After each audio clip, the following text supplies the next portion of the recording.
Now we do A Course in Miracles Workbook Lesson 136. Now we're all struggling with some sort of ache and pain. Trust me, I certainly have done enough damage to this body to feel the creaks and the croaks, kickboxing, motorcycle racing, et cetera, et cetera. So, yeah, but it doesn't overwhelm me.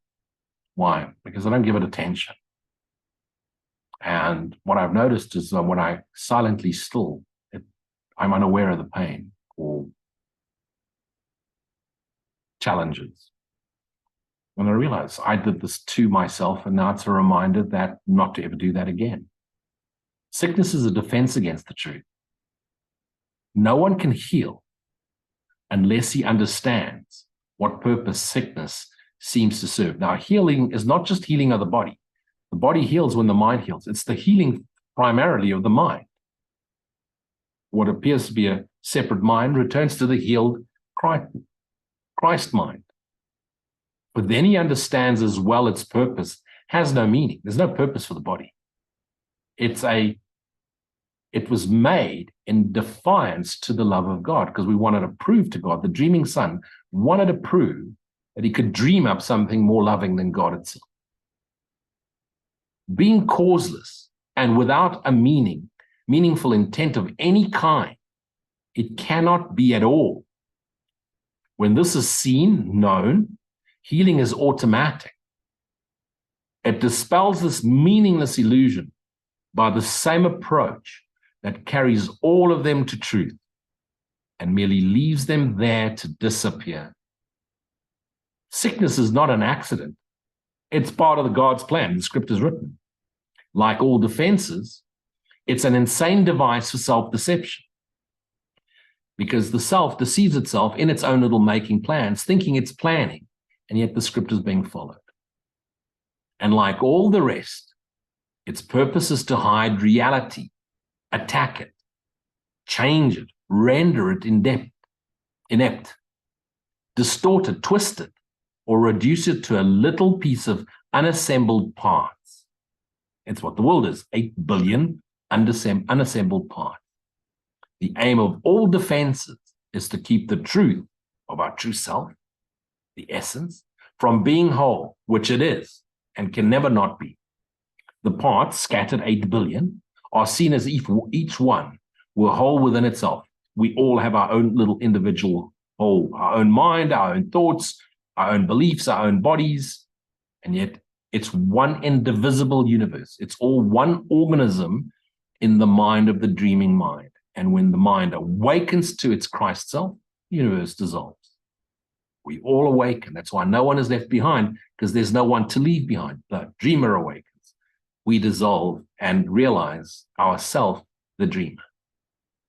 The fences are not unintentional, nor are they made without awareness.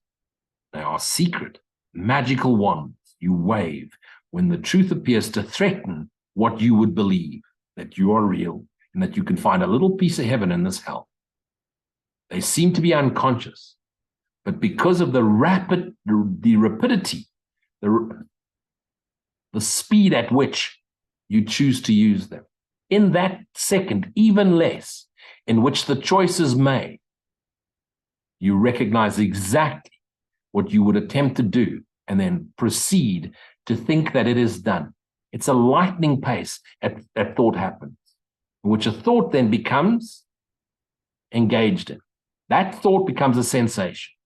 That thought is always linked to the past activity that you hated or despised or resist, and then projected into the future as a fear. The minute that happens, there's an automatic chemical reaction in the device, a sensation, chemical reaction. That sensation, again, then focused on in the past and future outcome, because the mind's processing all of that in a billionth of a second, becomes a feeling, which becomes an emotion, which then again captures your attention, your emotion. You're now feeling it. You now believe that this emotion is real.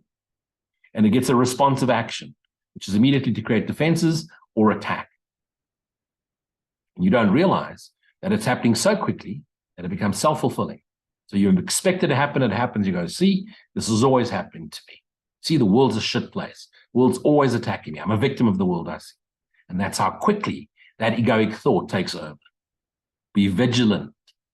Be vigilant, he taught us. Keep your lanterns burning. Because the thief, the ego, always comes in through the back door in the middle of the night when you're asleep, not vigilant, in other words.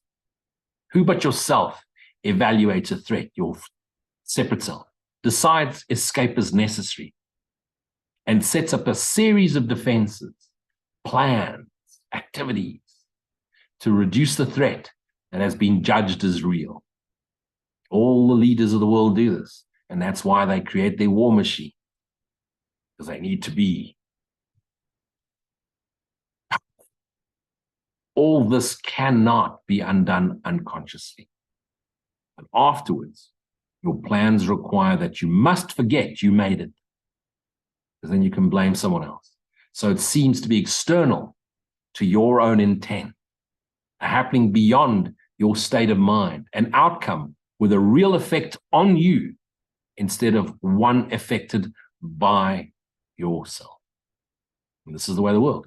Why is bad things happening to me? I didn't plan them. Well, you thought them. You didn't see your own true self-worth and as the extension of God's self-worth, because it's invaluable. There's no worth attached to it. It's invaluable. It is this quick forgetting of the part you play in making your reality that makes defenses seem to be beyond your own control. I don't have a choice. Everybody seems to be attacking. But what you have forgot can be remembered, given willingness to reconsider the decision, which is doubly shielded by oblivion.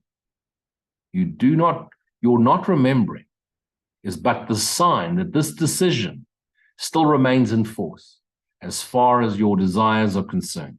You want this world to be real. You want to find happiness. You want to find fantasy here. Mistake not this for fact. Defenses must make facts unrecognizable. They aim at doing this, and it is this they do. You're so busy creating defenses and plans for the future, you're unaware of the present here now, which is your self-same awareness essence you are. Every defense takes fragments of the whole, assembles them without regard to all their true relationships, one indivisible whole, and thus constructs illusions of a whole that is not there. It is this process that imposes threat, and not whatever outcome may result. When parts are wrested from the whole and seen as separate and wholes within themselves, very important, they become symbols standing for attack upon the whole, successful in effect, and never to be seen as whole again. 8 billion bodies is proof thereof, or the appearance thereof. The appearance of 8 billion bodies on this planet and billions upon trillions of star systems and planets out there, all seeming to be separated from each other through the space-time distance illusion. And yet you have forgotten that they stand but for your own decision of what should be real, to take the place of what is real. You've dreamt this up because you forgot what you were. And even though it calls to you, you don't want to face it. You don't want to step inwards, go into the void and realize it's devoid of nothing. It's filled with the light you are. Sickness is a decision. It is not a thing that happens to you, quite unsought, which makes you weak and brings you suffering. Sickness is self-imposed because of the thinking of the mind. It thinks up these attack thoughts. These attack thoughts become sensations, emotions, which you then store in a body part or the appearance of a body part. The very device which is projecting the body is then projecting the resistance. And that resistance has got to go into what appears to be the body. And it festers there and eventually turns on itself and causes all the diseases that humans die from. It's not a thing that happens to you, quite unsought. It's a choice you make, a plan you lay. When for an instant truth arises in your own deluded mind, and all your world appears to totter and prepare to fall. So you expect it to happen, and thus it does. Now you are sick. The truth may go away and threaten your establishment no more. How do you think that sickness can succeed in shielding you from the truth?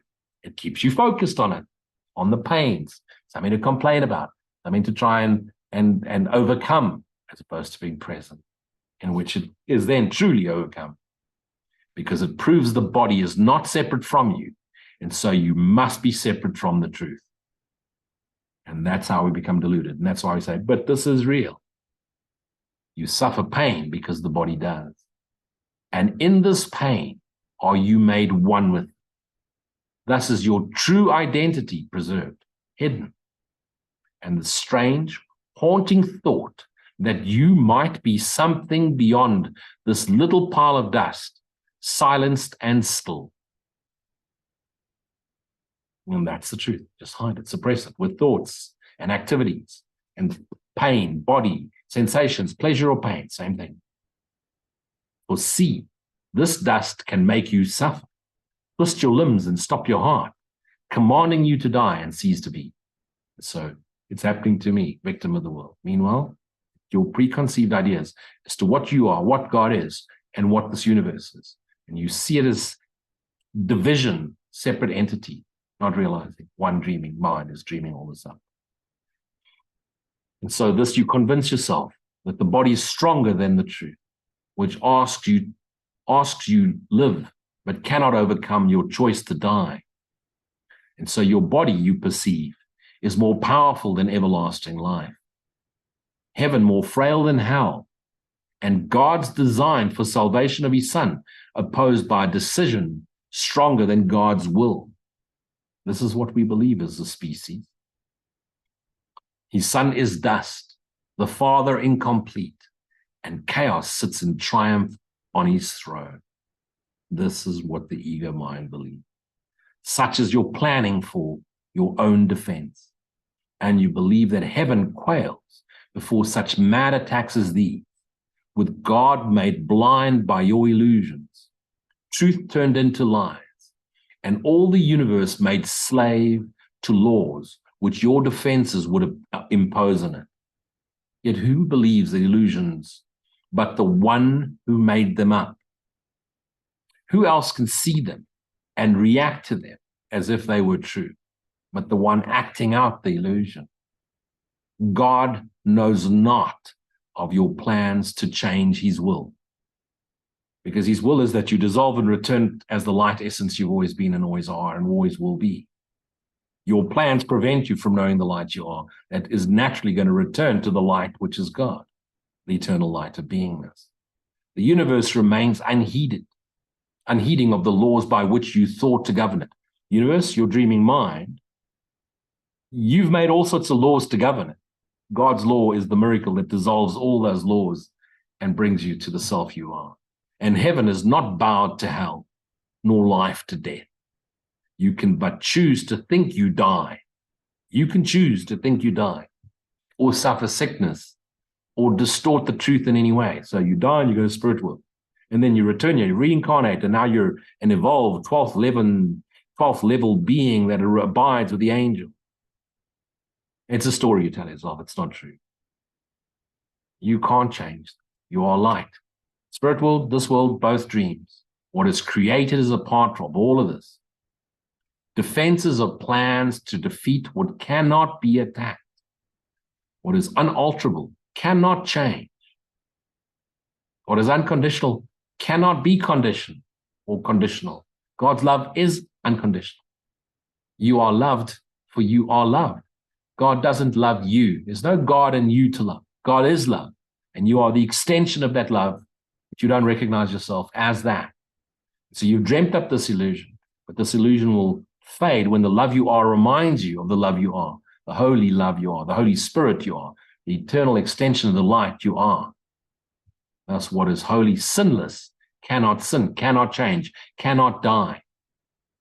Such is the simple truth. It does not make appeal to might nor triumph. It does not command obedience or seek to prove how pitiful and futile your attempts to plan defenses that would alter it. Truth merely wants to give you happiness, for such is its purpose. Truth is happiness. Perhaps it sighs a little when you throw away its gifts, and yet it knows with perfect certainty that what God wills for you must be received. You'll eventually figure it out. It is this fact that demonstrates that time is an illusion. But time lets you think what God has given you is not the truth right now, as it must be. The thoughts of God, capital T, are quite apart from time. For time is another meaningless defense you made against the truth. You think it's one moment after the next. There's only the eternal now. One moment in eternity, one holy instant.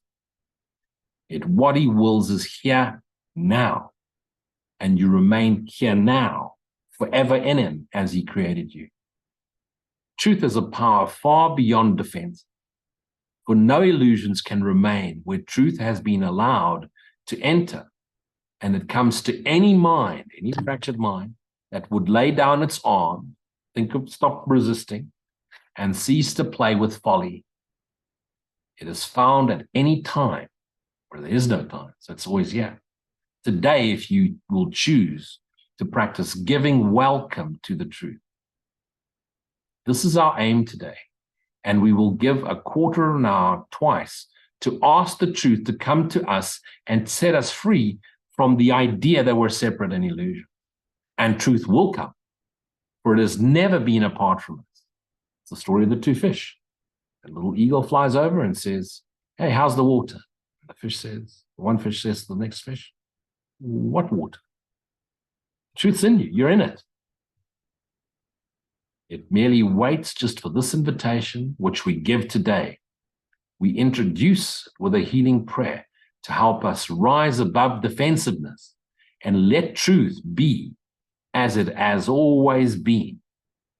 Sickness is a defense against the truth. I will accept the truth of what I am and let my mind be wholly healed today. Healing will flash across your open mind as peace and truth arise to take the place of war and vain imaginings, of attack thoughts. There will be no dark corners sickness can conceal and keep defended from the light of truth. Always think of two rooms next to each other. In one room, the light is on. In the other room, there's no light. The one room's pitch black. The room next to it is lit. Open the door. What happens? Does the darkness flow in like smoke into the light, or does the light just immediately shine into the dark room and now it's partly lit? It's happening to you. There will be no dim figures from your dream, nor their obscure and meaningless pursuits with double purposes insanely thought, remaining in your mind. It will be healed of all sickly wishes that have tried to authorize the body to obey. Here it is, very important. Now is the body healed because the source of sickness has been opened to relief.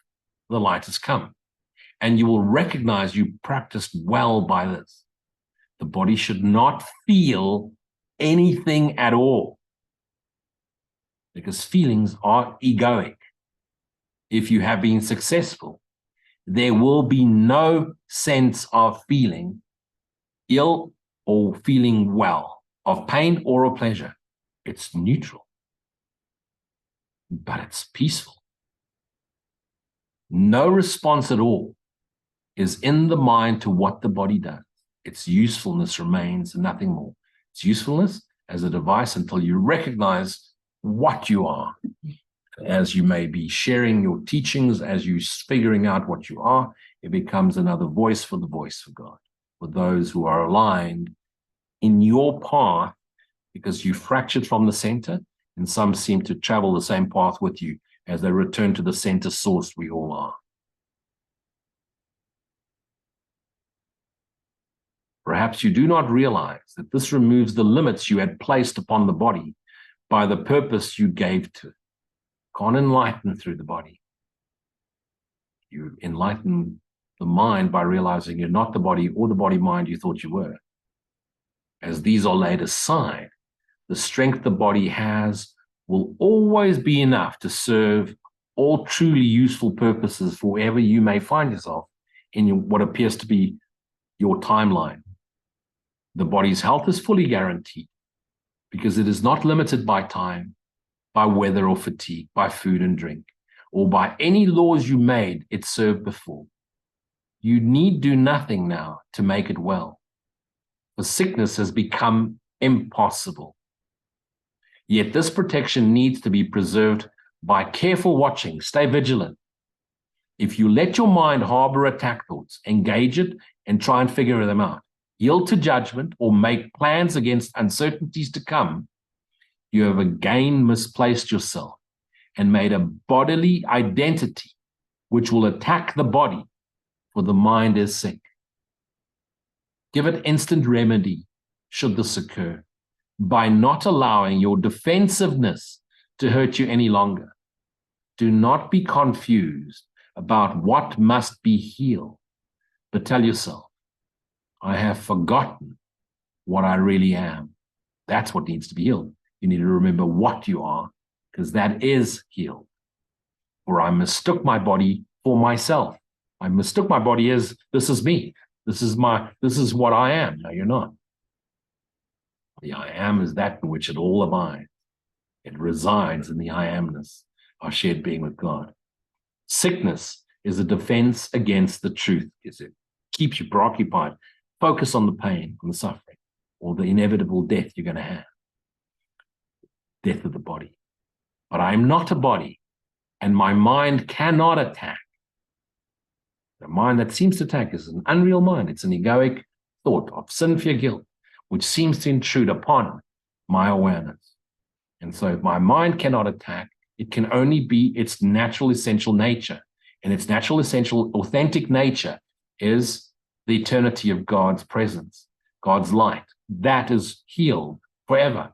Not that it needed healing. It's perfect. What's perfect has no need for healing. And so I cannot be sick, for I am the extension of God's love.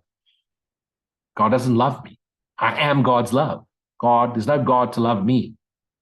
I am the extension of God. God is love. I am the extension of love. I am love. I am one with the love of God. God is the love with which I love. Full stop. Well, I love God, meaning I love. You can't say love and God, it's the same thing. God is the love with which I love. God is love with which I love. Love is the love with which I love. Love is what I am. Not as a body mind, but the true essence of what I am. This temporal appearance, this caterpillar that went into a cocoon, will emerge when set the cocoon down, set the body mind down. The butterfly, the spirit will return to the air from which it comes. Be here now. Be as you are. Pay no attention to thoughts, especially thoughts of pain and disease. And, oh, my mother had this, I will have it. Science has proven categorically there's nothing hereditary. The minute you think it, you plant it in your body, and it becomes hereditary because you believe in the sins of the father. Let it be. Be as you are, Holy Son of God. Choose to remember. Be willing to be shown. And give God your tithing. What is God? It's the here now. And what is tithing? It's your sharing the time-space continuum. Here now. Be still and know I am. Know that the I am is our shared essence with that which we've called God, but it's God. Our shared essence, the essence of what we are, the love we are. Be you that. You cannot be healed because you have no need for healing. You are the eternal, unchanged, Holy Son. Recognize this. The device will appear to heal naturally when you recognize the essence of what natural is. Natural has no requirement for healing because natural is perfect, the perfect, holy extension, holy sonship of God. Be you that. Amen. Thank you for joining me.